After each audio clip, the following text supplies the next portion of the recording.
এইভাবে আষাঢ় গাইলে হবে চাচা? মোটামুটি ভালোই থাকে, সকাল হলেই মাশাল্লাহ শুরু হয়ে যাচ্ছে আমাদের আষাঢ় মাসের বৃষ্টি। এই দেখেন আমাদের সালতা স্কুলের মাঠে পানিতে ভরে গেছে, শুধু বৃষ্টি আর বৃষ্টি। স্কুলের ছেলেরা এই যে ভিজে ভিজে স্কুলে যাচ্ছে। সালতা স্কুল রোড থেকে এখন প্রবেশ করলাম সালতা বাজারের দিকে। দেখেন বাজারে ঢোকার সময় কী অবস্থা হয়েছে বৃষ্টিতে। এইভাবে আষাঢ় গাইলে হবে চাচা? এটা কোনো কথা? আস্তে আস্তে হাঁটো, আস্তে আস্তে হাঁটো।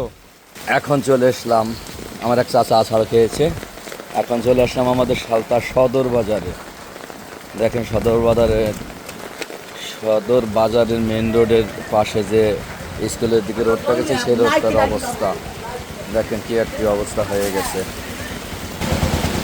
একেবারে বাজে অবস্থা। কোনো উপায় নাই।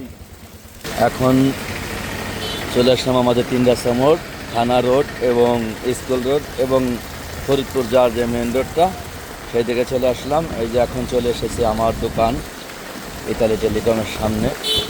দোকান বন্ধ আছে, এখন দোকান খুলবো। এই দেখেন কি অবস্থা।